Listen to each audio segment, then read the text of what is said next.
వీరయ్య కంగారు పడుతూ విమల వెంకటప్పల కాడికి వస్తాడు. అమ్మా విమల, రత్తయ్యకు అక్కడ యాక్సిడెంట్ అయ్యింది. త్వరగా రామ్మా, వెళ్దాం.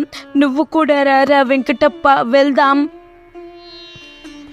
ముగ్గురు పరుగున రత్తయ్య కాడికి వెళతారు. అక్కడ లత తన కూతురు చిన్ని ఉంటారు. విమల ఏడుస్తూ,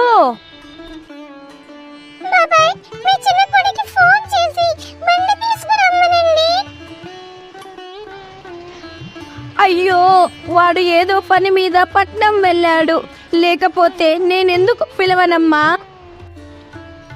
విమల రత్తయ్య కాడికి వెళుతుంది.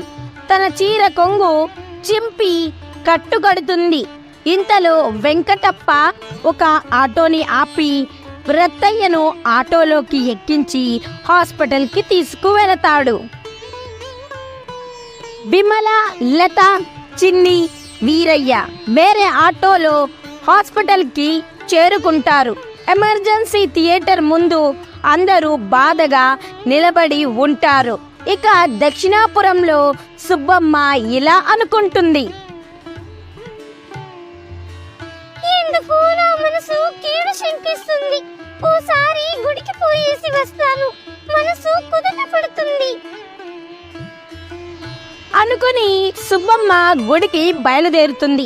దారిలో వెంకాయమ్మ కలుస్తుంది. సుబ్బమ్మ, మీ అన్నయ్యకు అక్కడ పెద్ద యాక్సిడెంట్ జరిగింది. మీ కొడుకు మేనకోడలు కలిసి హాస్పిటల్కి తీసుకువెళ్లారు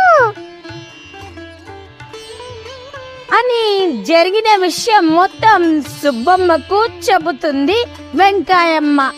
సుబ్బమ్మ కూడా కంగారు పడుతూ హాస్పిటల్కి చేరుకుంటుంది. అందరూ బాధగా ఆపరేషన్ థియేటర్ ముందు నిలబడి ఉంటారు. గంట తర్వాత డాక్టర్ వాళ్ళ కాడికి వస్తారు.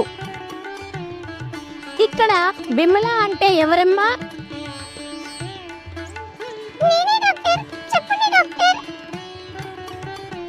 ఆ పేషెంట్ మిమ్మల్ని చూడాలి అని అనుకుంటున్నారు. ప్లీజ్ వెళ్ళండి.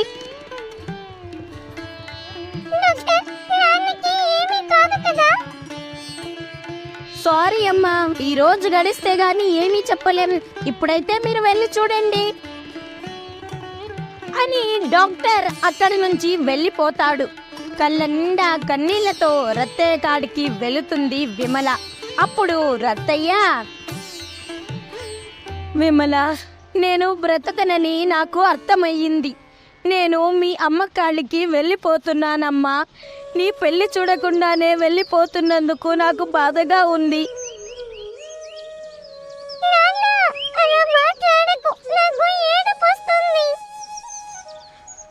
మాట్లాడాలమ్మా, మాట్లాడాలి. అప్పుడు మీ అమ్మ నిన్ను నా చేతిలో పెట్టి చనిపోయింది. ఇప్పుడు నేను చిన్నిని నీ చేతిలో పెడుతున్నా.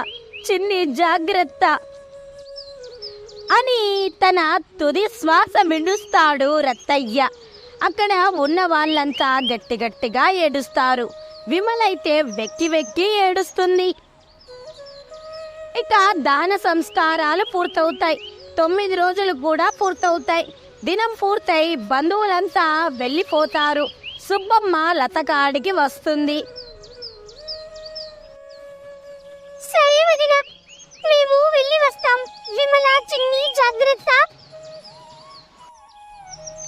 అప్పుడు లత తన మనసులో, వెళ్ళవే వెళ్ళు. ఇంకా ఎన్ని రోజులు నా ఇంటి మీద పడి తింటావు? ఈ 9 రోజులు టీ కాఫీ అంటూ నన్ను అమాంతం నాకేశారు. ఇంకా ఏముంది నా కాడ నాకడానికి? కానీ పైకి మాత్రం, సరే వదిన, జాగ్రత్తగా వెళ్ళండి అని అనడంతో వాళ్ళిద్దరూ అక్కడి నుంచి వెళ్ళిపోతారు. వాళ్ళు వెళ్ళాక లత విమలతో, అలా ఏడుస్తూ కూర్చుంటే ఏమీ రాదు కానీ వెళ్ళి గిన్నెలు తోము. అలాగే పిన్ని అని విమల గిన్నెలు తోమడానికి వెళుతుంది. అయ్యో, నా మతిమరుపు మండ. సబ్బు మర్చిపోయానే, వెళ్ళి తీసుకొస్తాను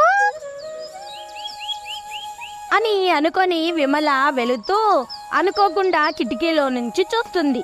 అక్కడ లత తన తమ్ముడు ప్రదీప్తో మాట్లాడిన మాటలు విని విమల షాక్ అవుతుంది.